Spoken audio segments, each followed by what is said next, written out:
Israel says it is at war. अब Israel ने क्या किया है, वार डिक्लेयर कर दिया। क्यों किया? क्योंकि हमास ने, जो हमास एक आतंकवादी ग्रुप है, उसने पहले इसराइल पे अटैक किया क्योंकि उनका नोवा फेस्टिवल चल रहा था। वहाँ पे काफ़ी लोग इकट्ठे थे, काफ़ी देश से लोग आए थे, और वहाँ पे इन्होंने इतनी ब्रुटलिटी की है, इतनी घिनौनी हरकत की है। उसके बाद इसराइल ने क्या किया है, फुल ऑफ वार डिक्लेयर कर दिया, और डिक्लेयर करने के बाद वो बॉम्बिंग करना स्टार्ट कर दिया गाज़ा का।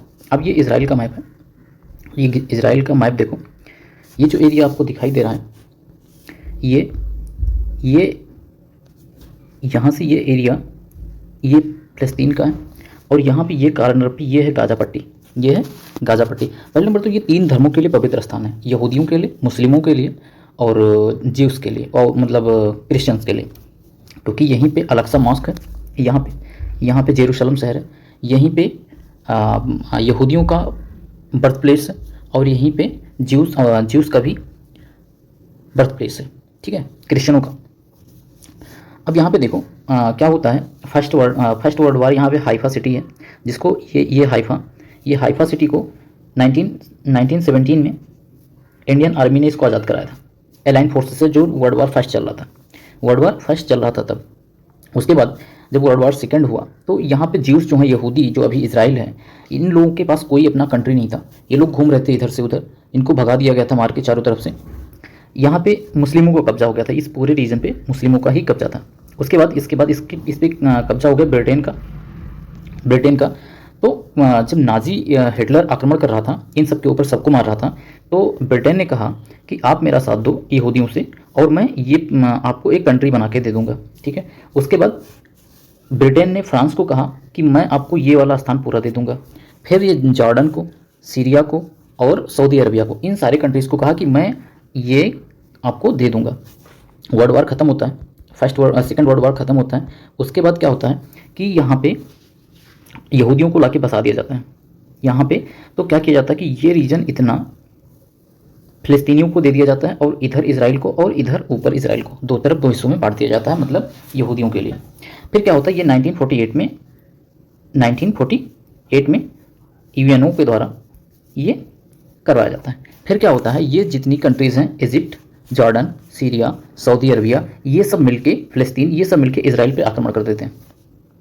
और यहाँ पे ये डील होता है कि 51% एरिया यहूदियों को और 48% एरिया मुस्लिमों को दे दिया जाएगा, जो मुस्लिम कम्युनिटी है उनको दे दिया जाएगा, जो फ़लस्तीनियन है। लेकिन ये लोग नहीं माने। 1948 में ये आक्रमण करते हैं, 1949 में ये सारे मिलके क्या करते हैं, इसराइल के ऊपर आक्रमण कर देते हैं, और चारों तरफ से सब लोगों को एक साथ में हराता है इसराइल। और उसके बाद 84% ज़मीन पे, लैंड पे क्या कर लेता है, कब्जा कर लेता है। अब देखो, एक तो बात है कि अगर युद्ध में कोई ज़मीन जीतता है, किसी कोई लैंड, तो वो उसका हो जाता है। अगर एक एकॉर्ड के थ्रू आप जाते हो, तो वो एकॉर्ड के थ्रू जो जितना है उतने पे रहेगा, लेकिन जब जो लड़ाई करके जीतेगा वो ज़मीन वापस नहीं देगा। बात क्लियर होती है। फिर ये क्या करता है, इस छोटा मोटा वार इनके बीच में चलता रहता है।